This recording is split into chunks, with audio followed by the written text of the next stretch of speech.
Oh, it's time the babies to get to come out and play some more. Hey, you better get out of there.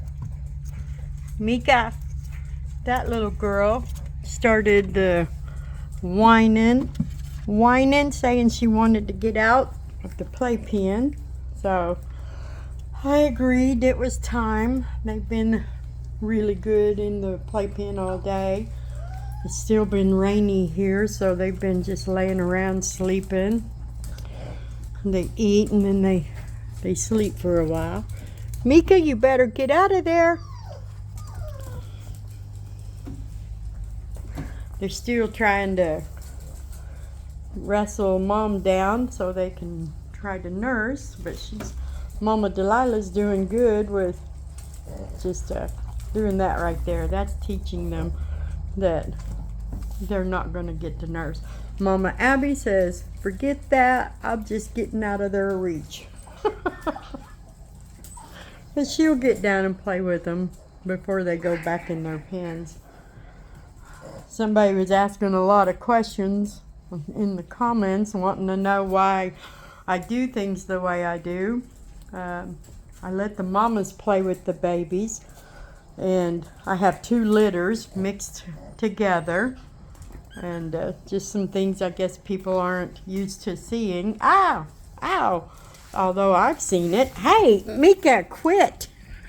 That is my foot. Quit! But we only introduced the babies out of the playpen. We do it in stages, and it's always first with moms.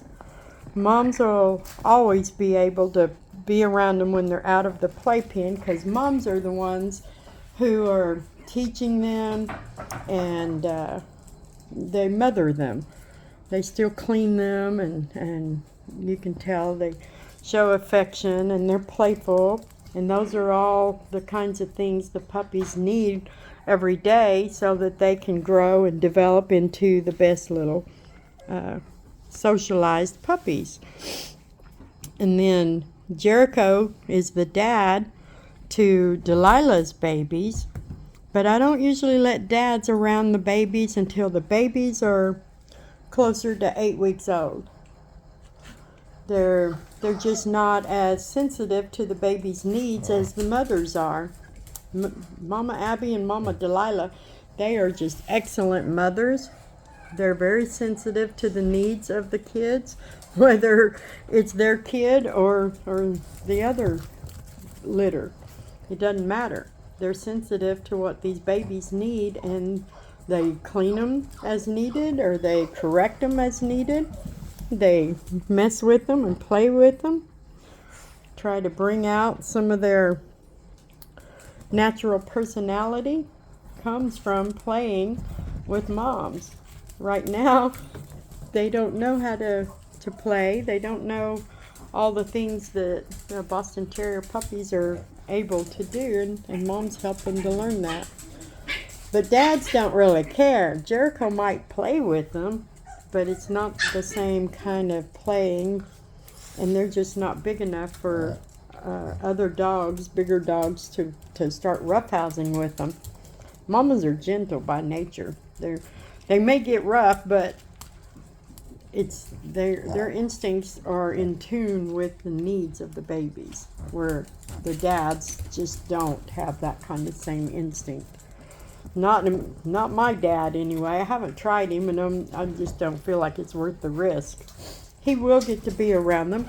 All my pack will be around them before they leave me, because we want them to be socialized and able to be around any of the other dogs. Wherever they're going, their new homes, there's probably going to be other dogs for them to come in and have as playmates and become family with.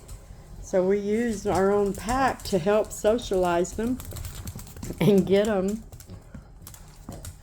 let all those natural instincts come out. Dogs have a natural order, but it takes the right development time to help the babies learn it. You know, the older dogs, they have a pecking order, I guess, if you will. You know, and babies will need to know. Don't try to get in my lap. Babies will need to know that the other dogs, older dogs, have a higher spot on the chain. And they will have to learn to be a little bit submissive, and it's just part of the way it works. I don't know really how better to explain it, other than I just know my dogs, and I kind of know, you know, their natural way of things. Delilah, she's kind of an alpha, but she's really like an alpha beta. She will correct, but she's not aggressive in an alpha kind of way.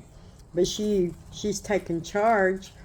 Abby is our oldest girl. She's 3 years, going almost 4 years old. Oh, my light just went out.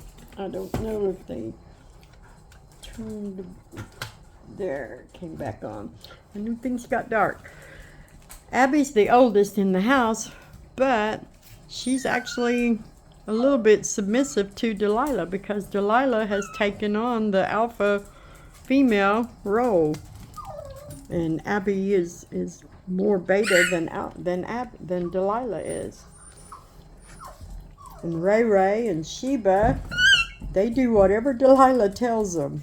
Delilah doesn't really tell Abby to do anything. She doesn't really like pull rank on Abby, but she is taking over the role as house mama, and we're letting her, because Abby is going to be she's retiring and going to live with a new family. So then we have 2 new girls that will be arriving tomorrow to join our pack, and they're like half sisters to my Ray. So, and they're 8 weeks old, so they're going to have to fall in line with the order of dominance around here, which would be under Delilah, and then Sheba, and then Ray, and Jericho being the only male. And he's scared of all the girls. Not really. Yeah, not really. He's only afraid of Delilah. That's because she actually corrects everybody. If they start getting too rowdy or acting out of line in any way, she's right there and corrects them. It's not aggressive like fighting or nothing like that, but she lets them know, hey, you need to calm it down or settle down. Abby kind of lets everybody get away with everything, except the babies. Now, she will come and get the babies. You get out of there. Hey, I see you in there.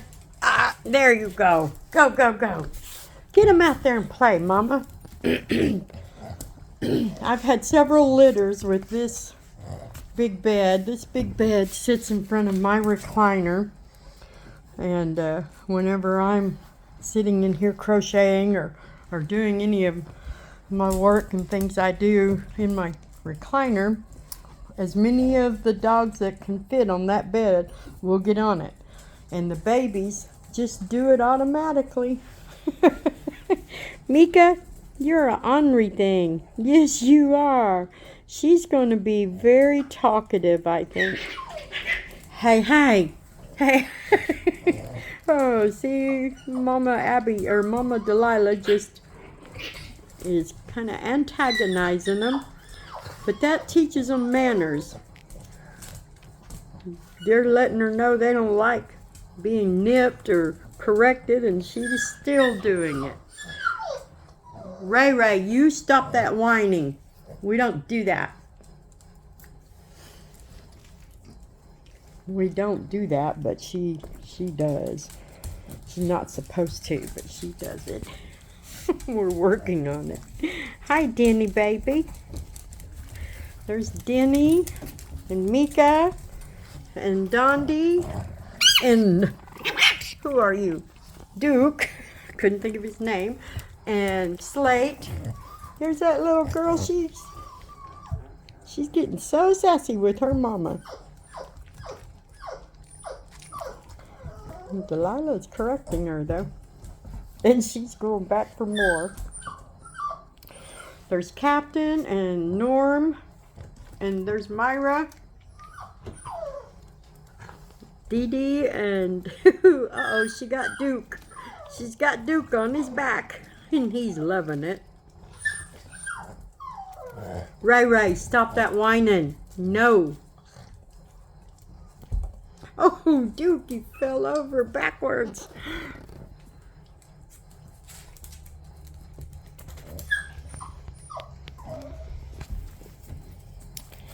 Anyway, that's just the best way I can explain why I do things the way I do. I just kind of follow Mama's leads and things that I've learned with from experience with each litter. But I want to help these puppies be completely ready to go to new homes and have as few adjustments as possible. It's a big ordeal when babies leave the place where they were born, the only home they've ever known, and they go off with strangers. They're usually on a long car ride, and then they're introduced to a lot of family members, other pets. They go through a lot, and we want them to transition as quickly and as easily as possible, because a lot of that does show up. Most of you will see different things that you'll see, just some minor changes they'll go through probably for a couple of weeks until they settle in and get adjusted and start feeling that they are in their new home. So we just do everything we can on our end to help make that a positive transition, a more easy I don't know what Dundee was doing, but he was sitting funny. Anyway, that's our puppy date update right now. So Big Daddy just got back with Dairy Queen, so I'm getting off of here. And no, he didn't get pup cups. It's just for me and him. But we do that sometimes. We will get them pup cups from Dairy Queen at times. But anyway, let these babies play and burn off some energy. Isn't that right, Slate? Look at you pretty babies. Let them follow you around, Mama Delilah.